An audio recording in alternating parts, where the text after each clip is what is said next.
welcome back to Coffee Break. I'm your host, Faith Jacobs, and joining me today is someone who I've had the pleasure to watch soar in their respective career. Thank you in joining me and welcoming back Jack Morby, who has been on the podcast before, but I'm happy to always have him on. Now, I'd like to jump right into today's subject of conversation discussion for us to talk about, and the topic is neurodiverse advocacy in the world of the creative arts. To begin, I would say it's become a big deal in the last 5 years to have authentic representation on screen, not just in regards to sexuality, ethnicity, and gender identity, but also with neurodivergence. And I've seen multiple shows and books beginning to include authentic representation, be it Ready, Eddie, Go, Heartbreak High, A Kind of Spark, and The Asparagus Bunch. In my opinion, there's a beautiful world being built with better representation, but we know it's still in its infancy. With that said, let's dive into the conversation further. So I would say, Jack, what do you think is like the hardest part of being an advocate in regards to asking for accommodations for yourself when stepping onto a stage, a set, or even a recording booth? Do you ever feel it is impossible to ask for accommodations or to be heard by those above you, even with such leaps and bounds that are being made in the industry? I feel for me, it's the whole thing of I don't really know what my accommodations and what they necessarily are. And I don't feel it's hard to know until you're actually in there. So I did an audition once for a character who was on the spectrum, and I was auditioning with three other actors, and it was a really, really hot day, really hot, and we're all in the room together doing this movement workshop for this part, and we're all actually struggling with the heat. And that's a huge thing for someone who is on the spectrum because we have a lot of sensory issues. So, for example, one of the actors, I was fine. I'm used to working in warm environments.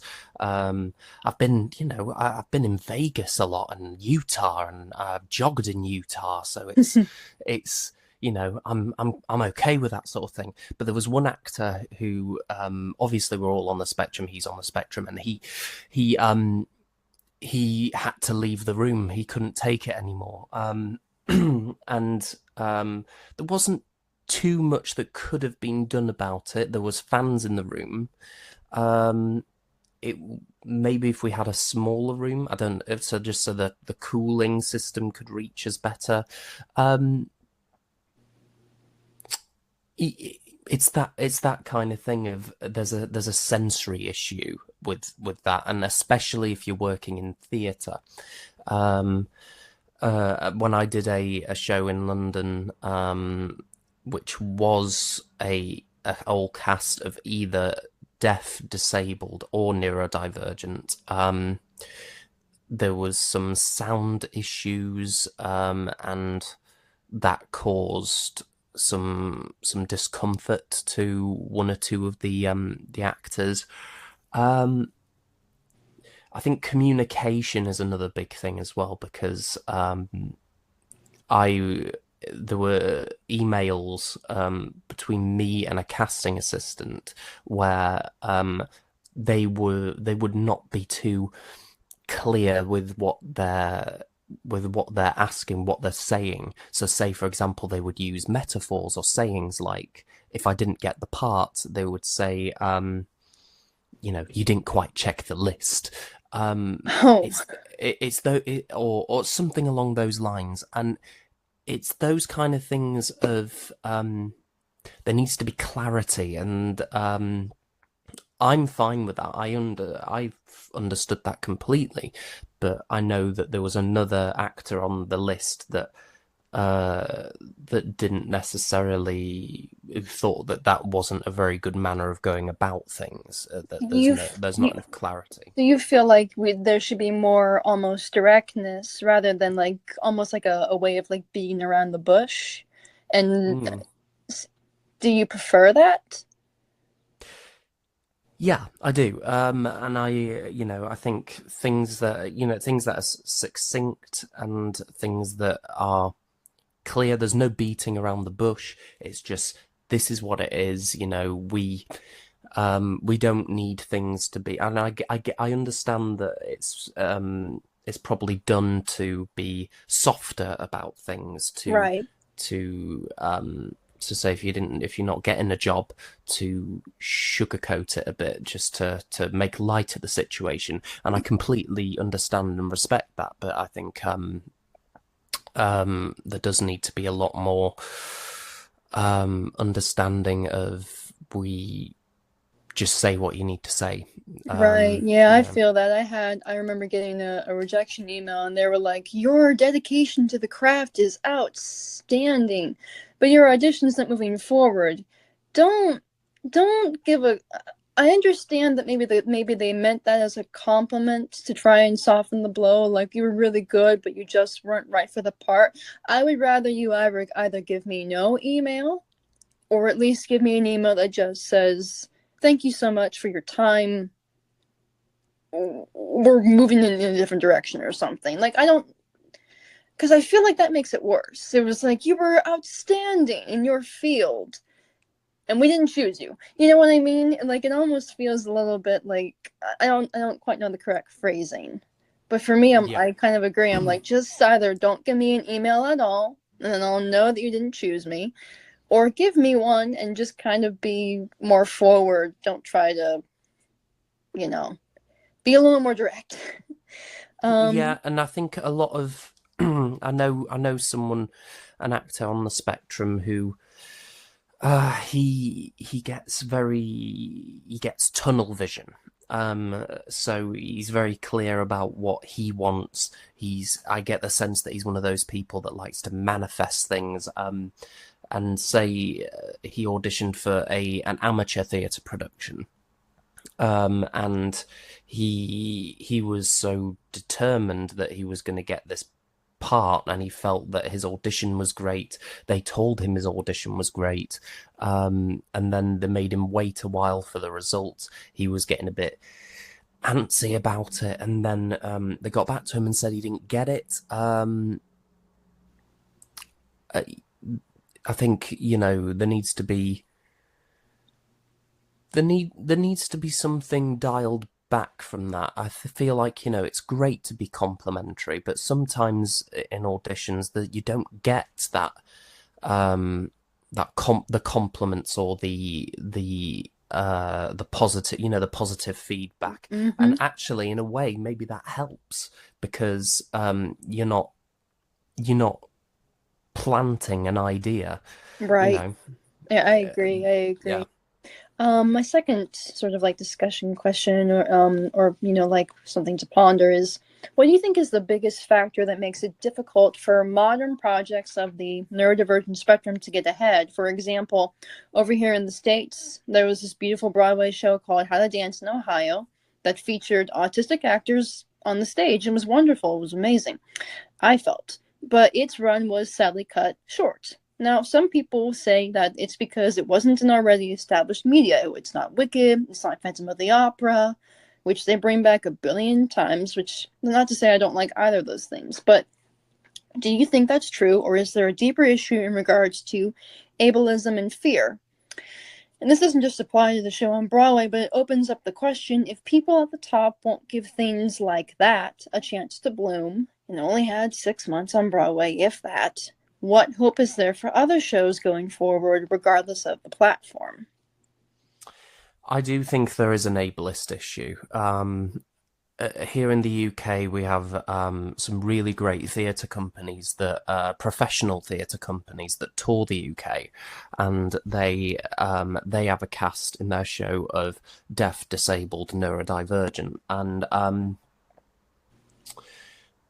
what happens is I know of a production that people attended of a Shakespeare play that this company did, and they weren't necessarily aware of what the company stood for. They thought they were going to get an idea of what this Shakespeare product of what this Shakespeare production was going to be. But they didn't get that. They got a a a telling with a very distinct cast that that they weren't necessarily looking for. So I do think there's definitely a an ableist issue happening. I think and I think it does stop some things from going ahead because I don't know. I feel like there's a lot of people look for a certain standard in a production, and they, when they hear that people who have a disability are in it, it's not taken seriously that much. I think there's an Mm-hmm. association. There's an association with it being almost amateur in level. You know. Exactly. I do actually. I feel the same thing. I felt the same thing about some of the productions that we have done. That I feel I feel like I was talking to somebody recently, and I was like, oh yeah, I'm casting like neurodivergent actors, and they were like, yeah, if it works out. And I'm like, if it works out, it was like, and then I'm thinking to myself, are you saying that you don't think that me and a bunch of neurodiverse actors can pull this off? Mm. I kind of just sat there and I was like, I hope it's just unintentional on this person's part, but like, wow, like, Mm. you know. Yeah, and a lot of the time, maybe it's not necessarily that. It's a lot of other contributing things, like you said, it's there's a commercialism to the entertainment industry. There's a reason why so many new things don't happen, and so many old things, like you said, Wicked, for example, why that Mm-hmm. constantly keeps getting redone. You see it in the film industry. Mm-hmm. The films that people want to go see are what they know is nostalgia is a big thing now.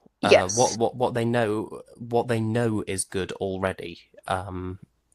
There's a reliance on it. I think maybe that's probably an issue actually that media with neurodivergence in it struggles with, because it wasn't the norm before, and because it wasn't the norm before, there's not a confidence in the new work that's being produced, because we all like to go back to tradition. Right, right. I agree with that. And this next sort of, like, I guess you could call it a question, but more of a discussion. It's a little offbeat, kind of on beat at the same time. But I was having a conversation the other day with somebody, it came up that, like, the idea that you are not disabled enough for accommodations, to me, is a thought that is disheartening and frustrating. What I mean by that is, like, Jack, you would say that you're like a physically able-bodied individual, Yeah. right? Get Mm-hmm. like yes or no. Um, Yep. and okay, so you're capable. You're capable of walking, running. You can grab and hold a fork and a knife. Blah blah blah. You and myself as well are, by all accounts, physically able-bodied. Yet we are, by those same accounts, disabled, because autism is a disability. And here's a little fun fact: neuronormies. Autism comes with comorbidities: dyspraxia, dyslexia, dyscalculia, OCD, epilepsy, and other disorders, either mental or physical. Yet the two of us here can keep up with our hygiene. We all have bad days. That's fine.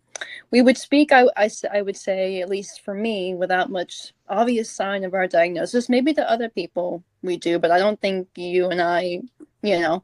And for the most part, and I hate this word, we function well enough. Your mileage may vary based on what's going on. But all this prattle is to say, if someone looked at us in the streets, they'd go, how can you call yourself disabled and in need of any form of accommodation when you look normal? Harkening back to and I hate this phrase as well, you don't look autistic, You're not Mm. disabled enough. My sort of question to pose to you then, how does it feel some days to be faced by ignorant individuals when the physical aspects of your respective comorbidities may not always be obvious to others? Because you and I appear to society as fully able bodied. It's definitely frustrating. I always get a bit frustrated with some examples of representation, not just in the neurodivergent disabled community, but with other other facets, and the reason why is because I worry that it, the representation is not done for the right reasons. Um, so, for example, people who are disabled in the sense that they are on the spectrum, their disability is invisible.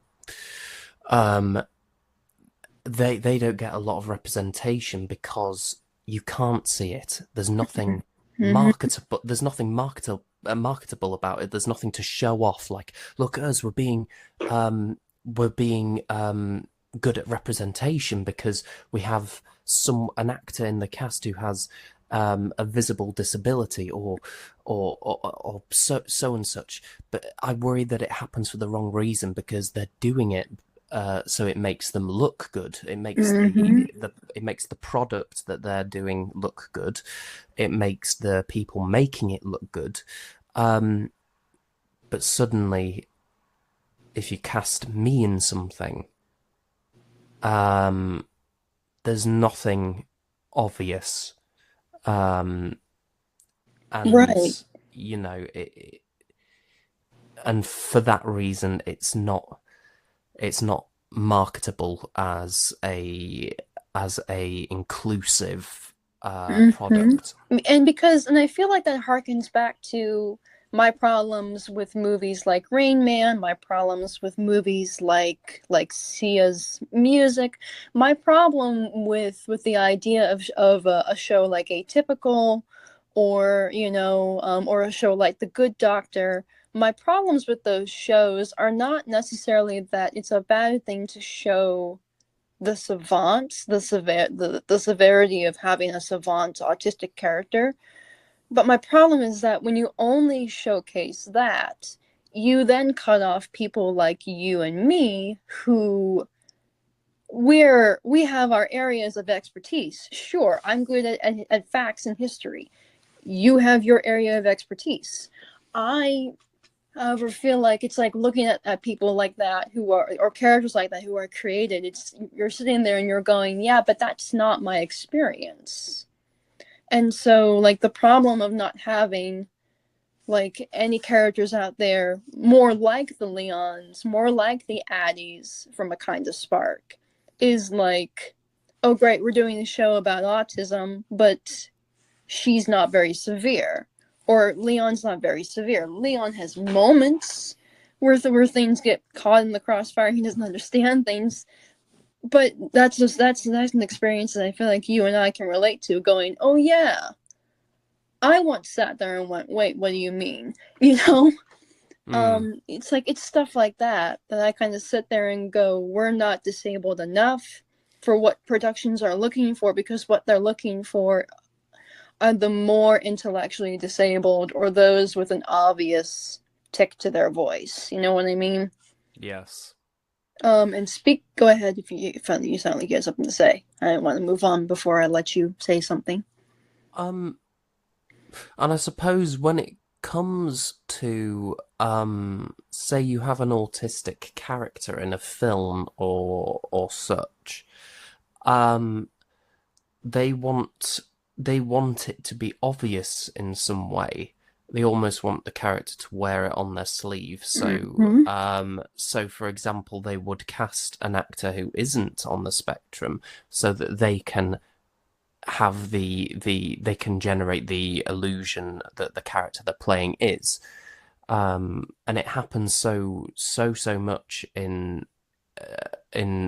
I see it a lot in film media, like I'm remembering this Power Rangers film that was made Oh that was yeah, made a few years ago. yeah, that. And there was a character that was on the spectrum, but you could kind of tell he was from his behavior. There was a hyperactiveness, there was some tics, Mm-hmm. um, the way he talks about his interests. They really wanted to push for that. Mm-hmm. And it's not great for actors who are on the spectrum because you're making us into an archetype or something. Mm-hmm. Or stereotype, or another stereotype. It's like, yes, we have moments where I kind of have talked about this before. I don't know necessarily with you or with anybody else in my circle of neurodivergent peers, but I've I've often had the idea that when you go to write a character, their autism should not be their whole personality. Yeah, It's I like agree. like you and I, like our autistic traits make us who we are. It's part of our identity, but it's not our whole identity.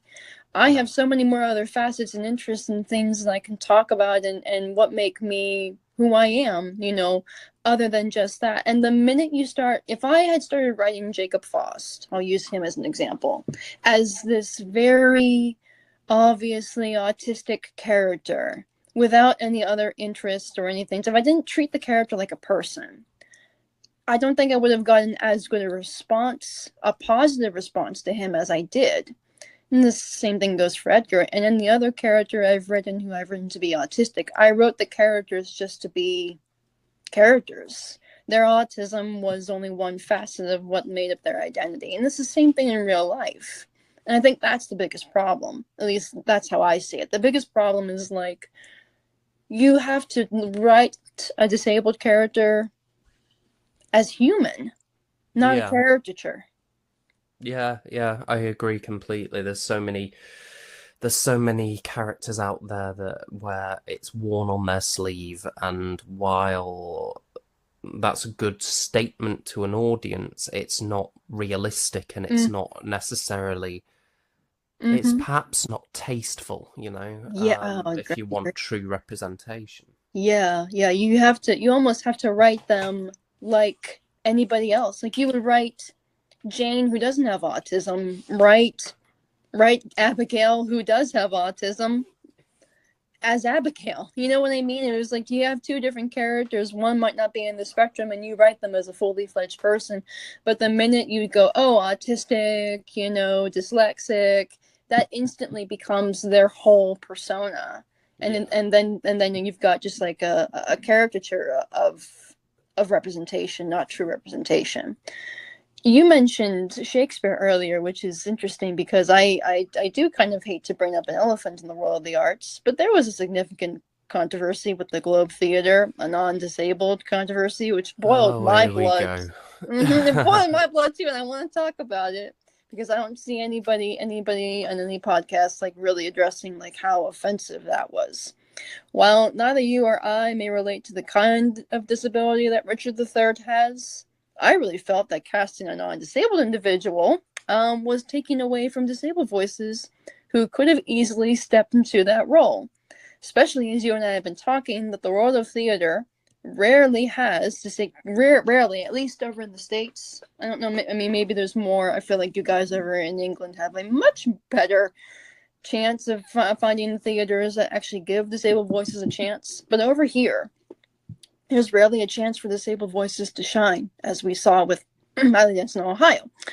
Um, so my whole point is, if they're seen as inspirational or they're poked fun at. With regard to this situation, how did it make you feel as an artist on the spectrum to see this kind of happen? I felt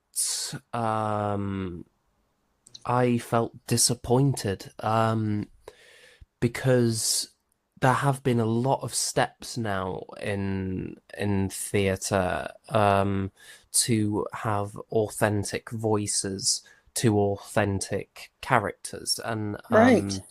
the thing with the whole Globe Theatre issue is that It was done because there was an actor who really wanted to play the part.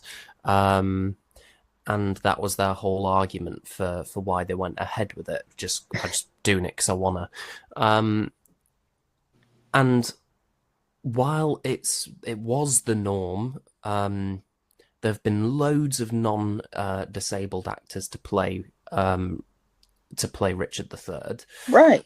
Um, we're now living in a much more progressive stage in the industry where you cast people who are much suitable for that part. So, for example, the RSC a few years ago, maybe even just 2 years ago, did a production of Richard III, and the actor who they cast, his name is Arthur Hughes.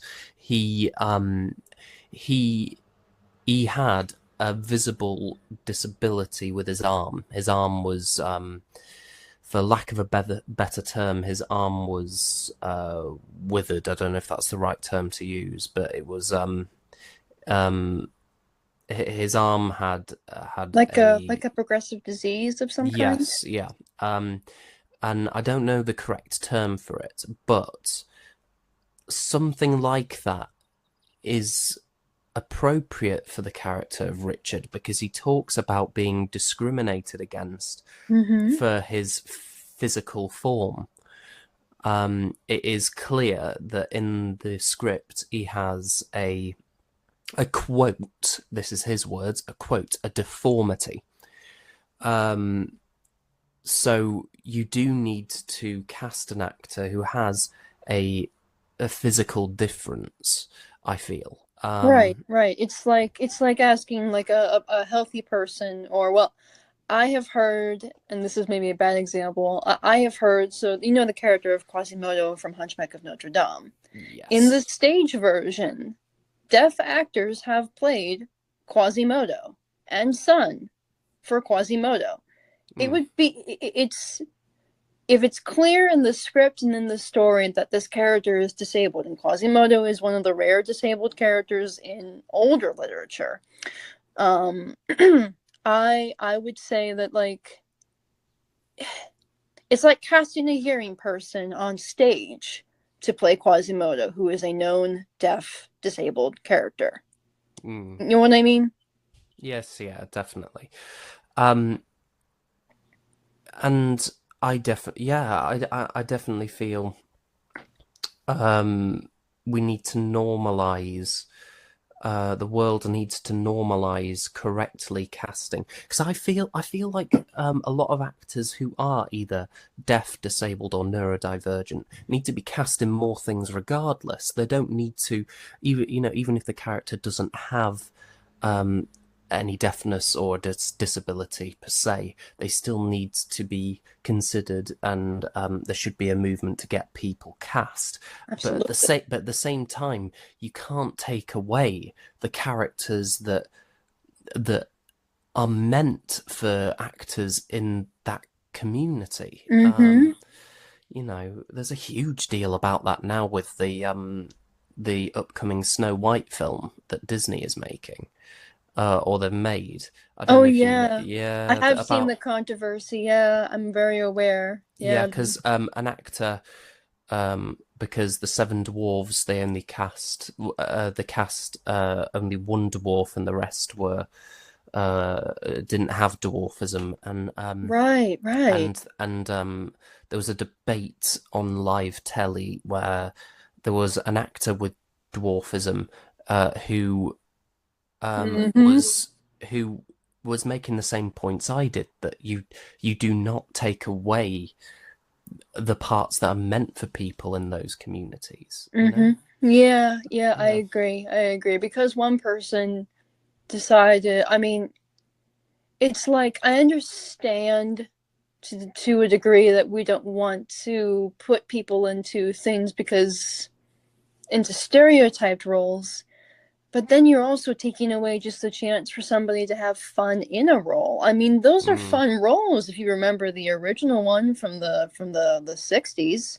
you know? The original Snow White, The yeah. original Snow White, like, they're supposed to be fun roles. And to be honest, the part of the decision why to cast actors who don't have dwarfism, because there was an argument made that the dwarves are portrayed in an offensive way in the original, and clearly the people who said that never saw the original Right.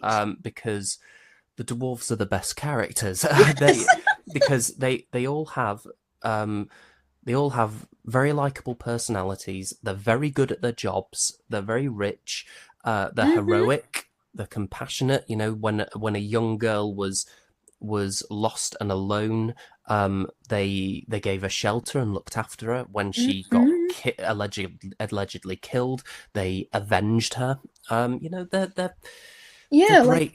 Yeah. it's a fun. It's like it's just meant to be a fun, silly, and then you, it's not the only roles that people with dwarfism are meant for, but they can do other roles. But at the same time, it's like, yeah, you are taking away, again, it's another form of disability you're taking away from other disabled voices.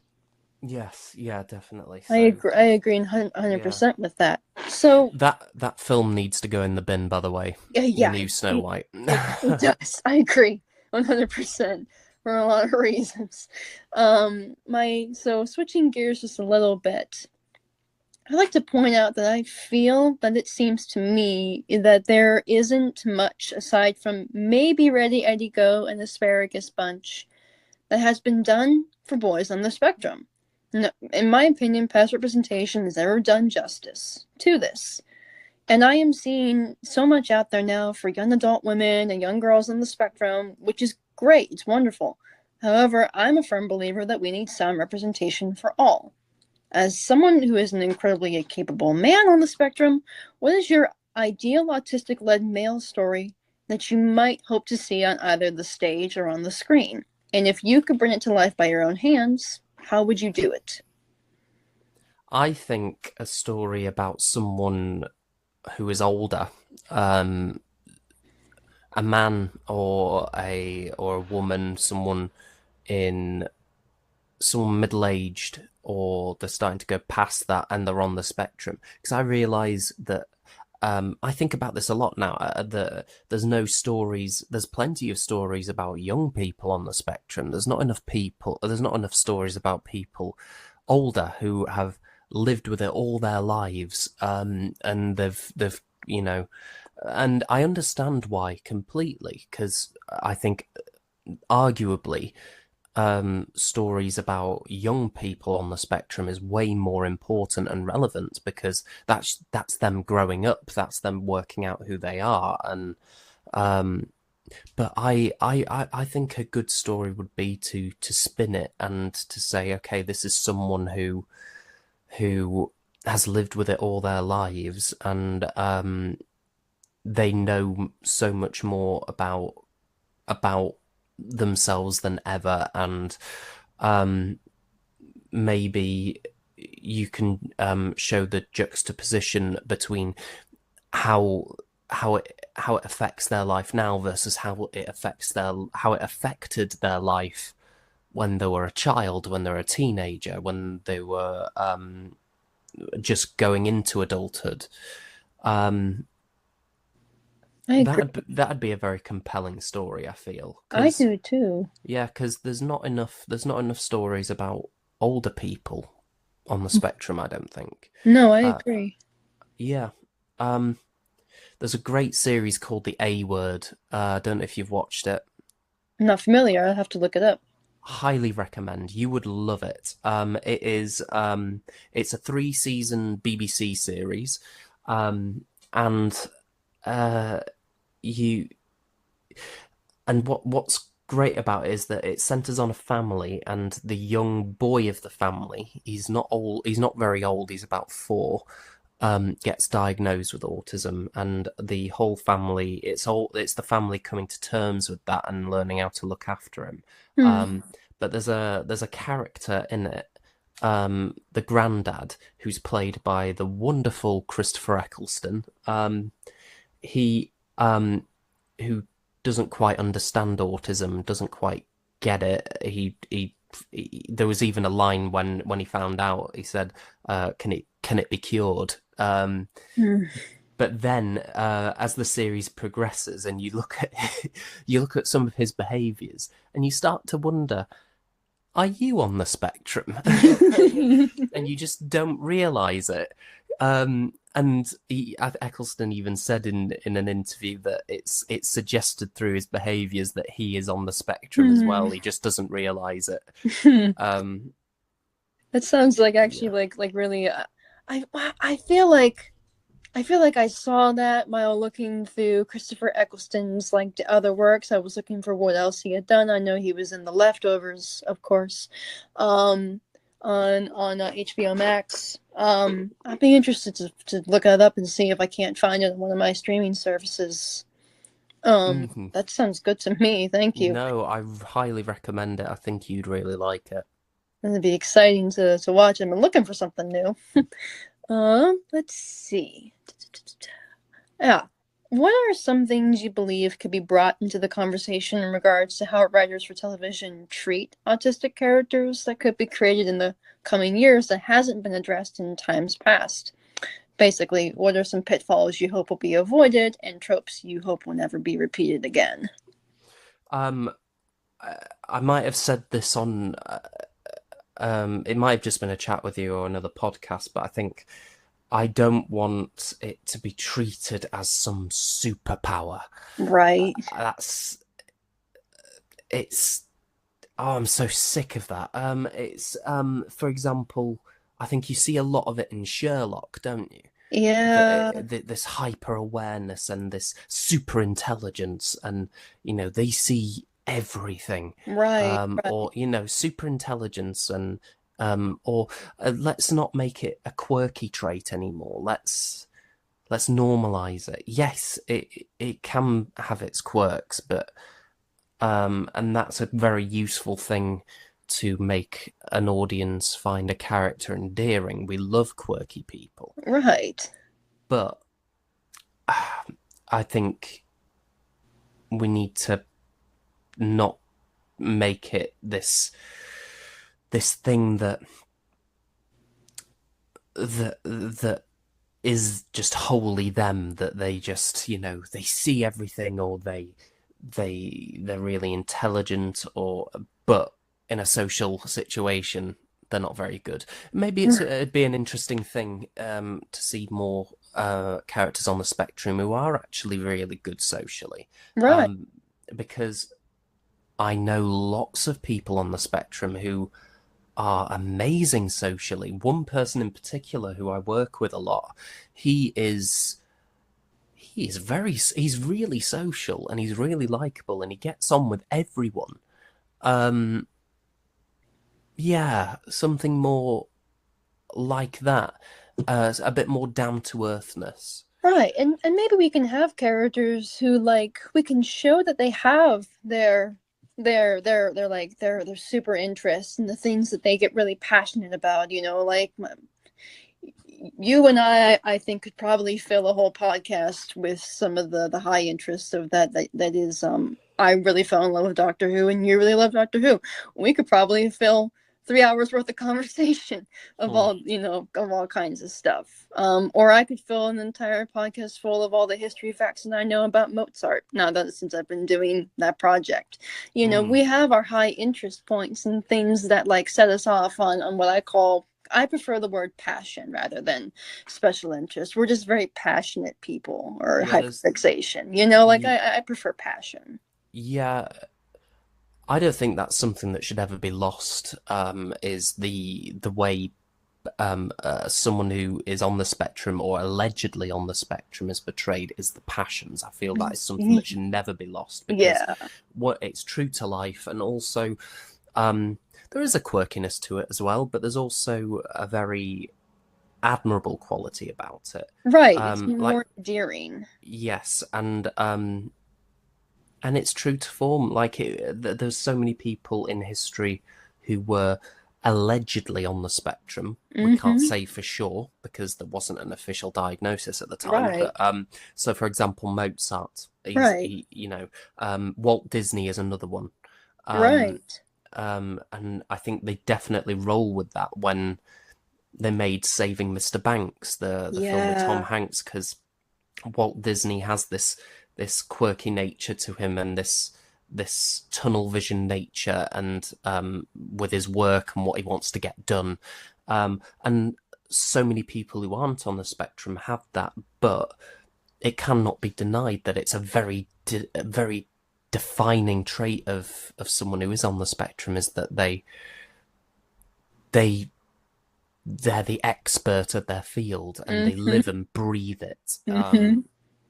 I don't think that should ever be lost. That's something I feel needs to stay, actually. Yeah, but the idea of like observing every like we observe this, at least I do. I can speak for me. I observe the small details. I was doing a drawing yesterday of a portrait of Mozart, and I was like, well, yeah, I'm like, you take a notice at this life mask and you look at the portraits, here are his I'm like, I was pointing out like the small details that like other people might not be noticing, but I can't observe all the small details. I might miss a few, and I think that's what makes Sherlock, I think I understand why so many on the spectrum see themselves in him, and I don't think that we should ever dismiss or squash that, because I know many people on the spectrum, including myself, who really do relate to Sherlock and find him particularly endearing. But there are things you have to be careful about, this idea of like you said, like the superpower like mentality. Kind of, you have to be cautious of that, I would definitely say. Mm-hmm. Yes, yeah, I agree. Um, So I want to bring up the topic of limitations, because in the past year and a half, and kind of what led to me wanting to do this with you, was that I have been told that like to cast in the realm of neurodiversity is limiting. I'm sorry to say I personally disagree with the people who have said this to me, and here's my soapbox. Check your ableist pigeonholed viewpoints at the fudging door. Mm. Because I'm a little at my limit with like this mentality that to open the door exclusively to the neurodivergent community in regards to roles is limiting, because it's not. But what it does do is it shuts the door in the face of neurotypicals who, like you and I were saying, have told our stories for years. They've won awards for our stories, and this is to listeners, because it's like, here's the thing: I'm a neurodivergent actor, director, writer, whole shebang. Jack is a neurodivergent actor and creative and advocate. And we're not limited. I have seen what this man can do. Hire him, for the love of God. Please, Please, please hire him.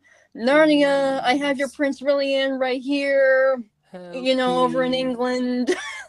But here's the thing: we can tell our stories. Your perception of us and what we are capable of doing is the only limitation here, in my very strong opinion. Mm. Now, my question for you and all that is, limitations, or the idea of being limited in your capabilities to act, to sing, to dance, to do and be anything, like we said earlier, is not just limited to the arts. But it is based on the fact that being neurodivergent, or looking for neurodivergent people and advocating for more inclusive choices in the arts, it equates something negative, when it shouldn't, and it doesn't. But I would say that's a strongly harmful thought, that that trying to be inclusive in this way equates, oh, we're shutting the door to other people. Well, yes, you shut the door to us, now you know how it feels.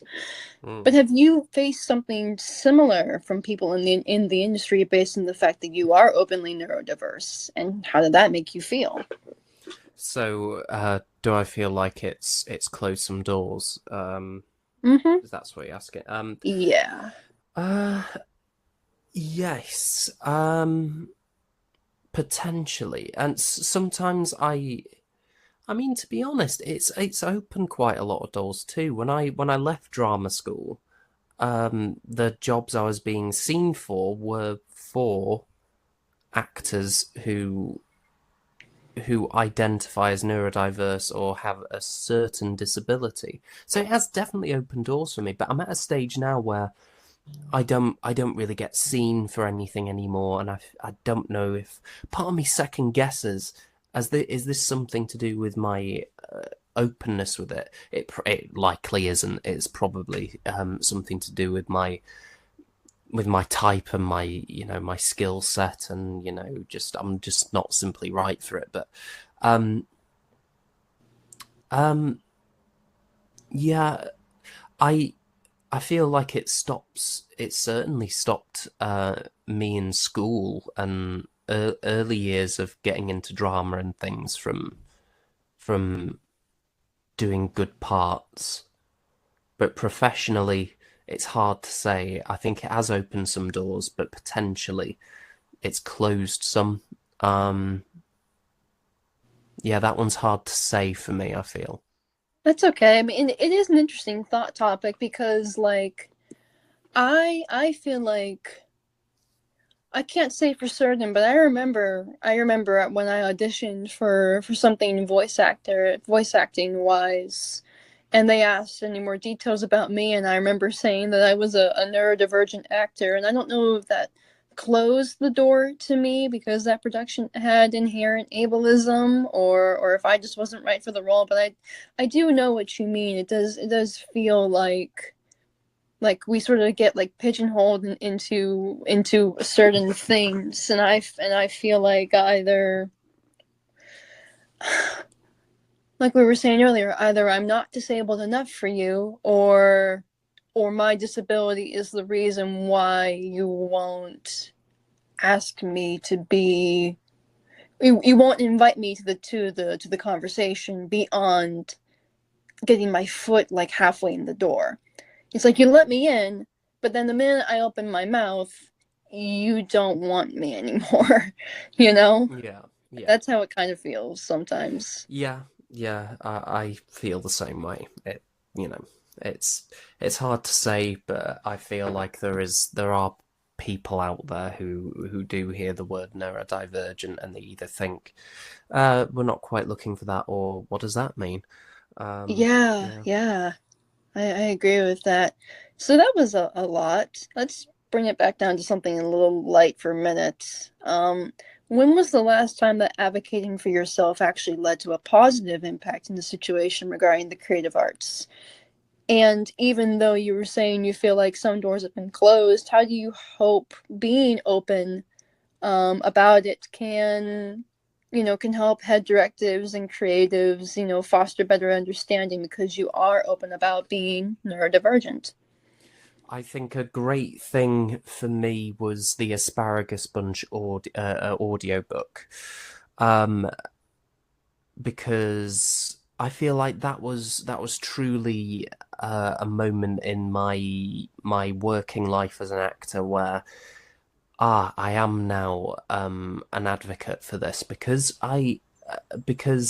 it's an authentic voice from an autistic character, and they wanted me for it because I was the right age for it as well, but also I have the disability and some of the same lived experiences. Um, Right.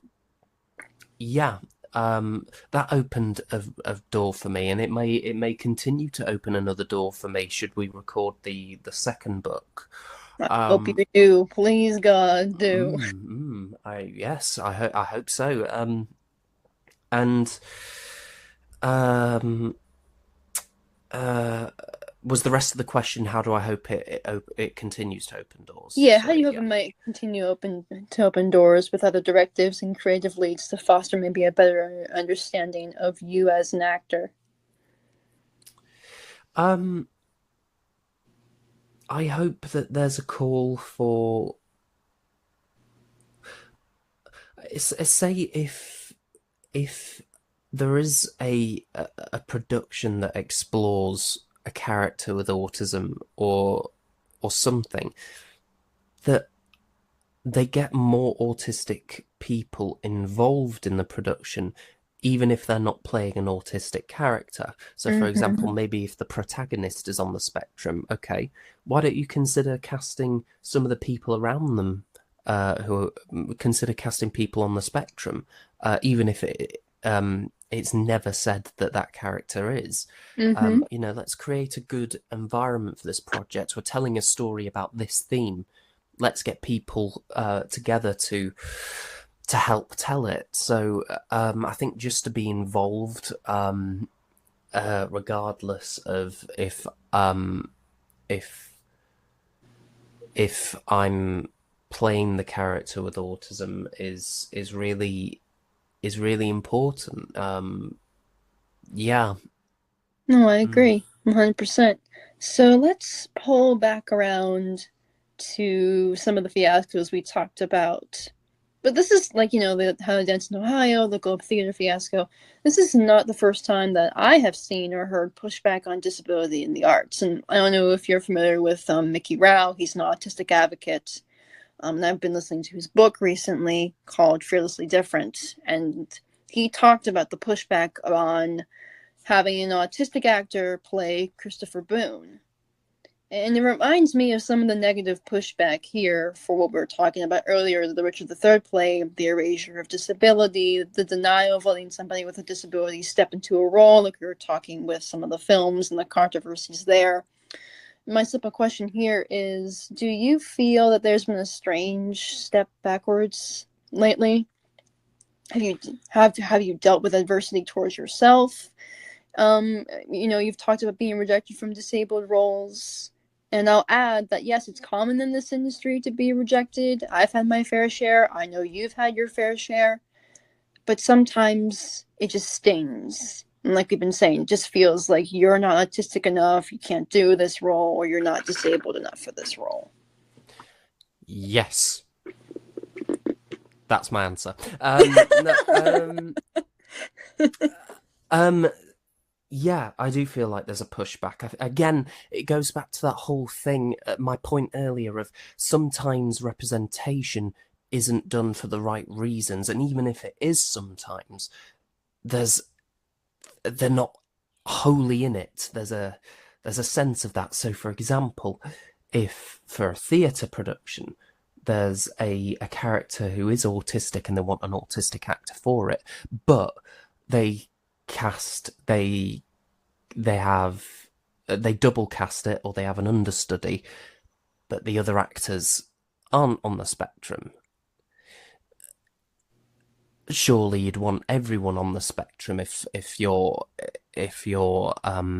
wanting to tell this story in the most authentic and tasteful manner possible. Yeah, and that's sort of part of my reason why I worry about it all being done for the wrong reasons. Um, yeah, there is a pushback. I don't even feel, I don't feel we're there yet because of it, because people do still, there are still productions out there that that that push for being prolific, that they cast diversely, but perhaps it's only being done just to make them look good. And I'm not saying they shouldn't do that. Absolutely, if you've got a production with deaf, disabled, or neurodivergent actors, yes, push for it. Scream it to the heavens. Mm-hmm. But have your heart in it. Oh, Not to sound cheesy, but yeah, have your heart in it. no, I agree. I agree 100%. Mm, Hmm. yes. Let's see. So there's so much that can be said about the discourse that I see. It's like we have, like a neurodivergent show, like a kind of spark. I don't know if you've seen that at all. It's been amazing to watch. To have a show like that out there, to have several shows like that out there now. Um, it's winning awards, this with this incredible cast of autistic girls. And yet at the same time, over here in this corner and that corner that we've been talking about, there are just pockets of like ableism that just keep popping up. What do you hope that can be done to get us taking 2 steps forward rather than 5 steps backwards? Um, cast more disabled or neurodivergent or deaf actors in roles that don't call for that actor to play that role. For example, this is going a bit off topic from the whole neurodivergence No, that's discussion, fine. but for example, I saw a clip from a TV program. Someone showed this clip and said, "Look at this actor. Can you tell me something? Can you notice something about him?" So I saw the scene and I didn't notice anything, and I said, I'm stumped." And it was a conversation, a dialogue between two people. Um, and then they told me that actor is deaf. Um, and I couldn't tell. I had no idea, similarly, so I think it's important. Cast more neurodivergent people, more deaf, more disabled actors in roles that don't call for it, that it's never ever brought up. I think to make it normal, to make it is vital, really. I agree. Um, I mean, you could counter that with, well, surely that makes the stories of exploring disability less important and less relevant. I don't agree with that. I still feel like people want to hear about others' lived experiences with things. It's something that never goes away. Yeah, yeah. No, it's you're like saying like we should have more of a there's a word, and I can't think of the right word for it. But like if you ever read a book and someone brings up like it's awkward the way they bring up, "Oh, I'm autistic and I do this." You know what I mean? You don't want I'm deaf and I do this. Like you don't want it to be the most obvious Yeah. thing. Am I getting that right? And I said that earlier about this bloody Power Rangers film because there was literally a line where the character who's on the spectrum said very hyperactively, "Just excuse me, I'm on the spectrum," and blah blah blah. And it's like Oh, people. I don't know if whoever wrote that. I don't know if you've ever met someone on the spectrum, but they very rarely announce it to people. yes, it's like we struggle enough as it is. We don't necessarily like if you ever have had a conversation where you said to somebody, "By the way, I'm on the spectrum," you know how uncomfortable it is to actually tell somebody that you're on the spectrum because you're already trying to fit in socially. You're not going to announce your social what could cause you to be socially awkward or feel socially awkward or already different to your peers to the whole room. Yeah, exactly. So yeah, that kind of stuff makes me cringe. Yeah, me too. Me too. So my final question. But first, I'm going to say that thank you so much for this. You're wholeheartedly an incredible actor, and you've done a lot, Jack. Not only with things that you've helped me bring to life, but you keep making waves in your own incredible way, and you always amaze me. I wish I had the power to make the whole world see that you and everyone I've ever had the pleasure of meeting and working with are a gift because you are. You're a gift to me. I adore you. I respect you more than I can express. And you really deserve every chance to step into some incredible rooms with your beautiful voice because you and everyone else are the voices that we need in this industry. Um, Thank you. I know. you're, you're welcome, No, Jack. thank you. That's really sweet. Thanks. Yeah, of course, always. I mean it, genuinely, I mean it. But my final question is what do you think is the most important thing that someone can genuinely do to help make positive waves of good change for neurodivergence and for the neurodiversity community to thrive in the arts, be it the booth, the stage, or for film and television? Don't tread on eggshells. Just on the top of my head, don't tread on eggshells. I feel um, there's quite a lot of stigma at the moment about vilifying the disability. So, Yeah, for I've example, seen you that. can't. for example, you can't have a disabled actor play a villain because, oh no, you're vilifying that, and I completely understand that, and I think that's a very valid point. But at the same time, villains are very interesting characters, and they're often the best character in the piece. Mm-hmm. So yeah, don't be afraid to um don't try to make too much of a difference to the point where you're making a difference becomes very noticeable and glaring. Right. Yeah, yes, that is something I've not said yet. Yes. Well, Jack, thank you so much for joining me. Your insight is always wonderful to hear and to bounce things off with you. Obviously, of course, you can follow Jack on his Instagram, his Twitter. You can please, for the love of God, give this man some roles because he deserves them. Please. Yes, please, please, powers of B, make him famous so that I can say, look, he's on the BBC. I would like to Make me rich. make him a Dalek. Oh, I would love to be a Dalek.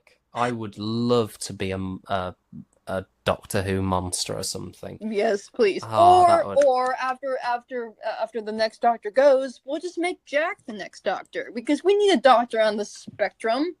It's about time. I want to be the Master. Yeah, Ooh, yes, yes, please. definitely.